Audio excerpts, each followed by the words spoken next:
क्या एक कंपनी मोदी सरकार को अपनी तरफ झुकने के लिए मजबूर कर रही है?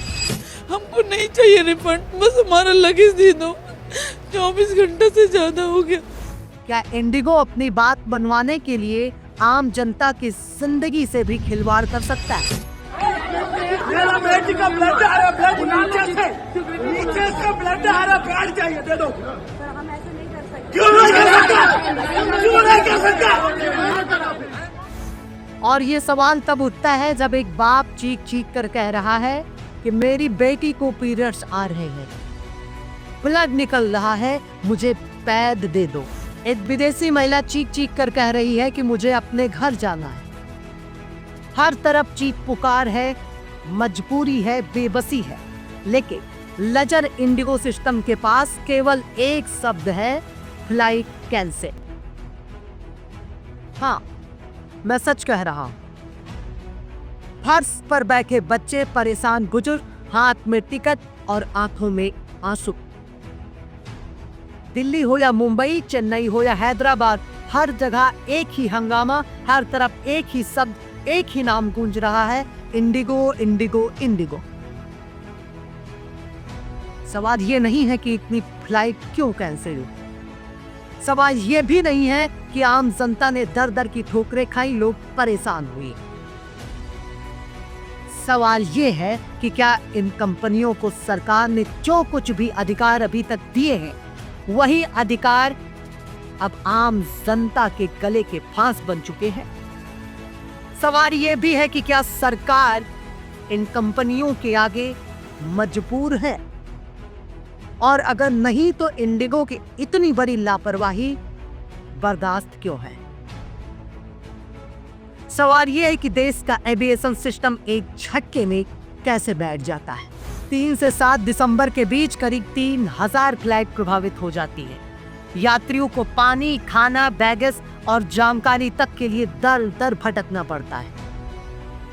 एक रिपोर्ट के मुताबिक वजह बताई गई क्रू की कमी, ऑपरेशन स्क्यू और नई एफडीटीएल की प्लानिंग में चूक। वही एफडीटीएल जिस पर खुद डीजीसीए ने सवाल उठाते हुए इंडिगो के टॉप मैनेजमेंट को सो कॉज नोटिस थमा दिया है। लेकिन होशियार सरकार और धूर्त एयरलाइन सिस्टम के आगे ये जनता मजबूर है, क्योंकि देश में लगभग 65% हिस्सेदारी सिर्फ इंडिगो की है।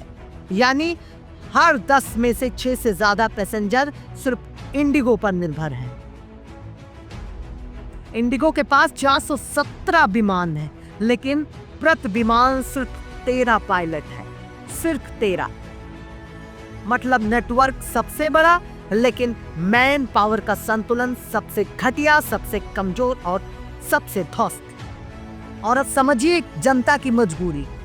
जब 65% यात्री एक ही एयरलाइन पर टिके हो, तो कैंसिलेशन हो या देरी हो, उनके पास विकल्प भी कितना बचता है।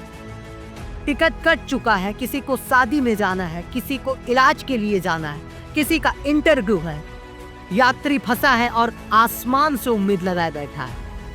ये सिर्फ एक ग्राफ नहीं है, ये उस मजबूरी की तस्वीर है जिसमें आम आदमी मजबूर होकर भी, ना चाह कर भी इस निगमने सिस्टम पर भरोसा करता है।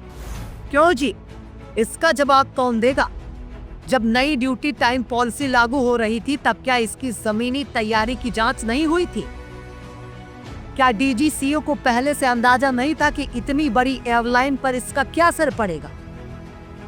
क्या यात्रियों की भीड़, पानी, खाने की किल्लत और फर्श पर सोने की मजबूरी किसी भी इमरजेंसी प्लान में शामिल नहीं थी? जब रेलवे को 89 स्पेशल ट्रेनें चलानी पड़ी, तो क्या एविएशन सिस्टम पूरी तरह से ध्वस्त न माना जाए, पूरी तरीके से फेल न माना जाए? तो सवाल मैं आपके भरोसे पर छोड़ता हूं कि क्या इंडिगो जनता के हित में सरकार की हर पॉलिसी को मानेगा, या फिर अपनी लापरवाही से इस सरकार को मूर्ख और आम जनता की जिंदगी से खिलवाड़ करता रहेगा। जय हिंद।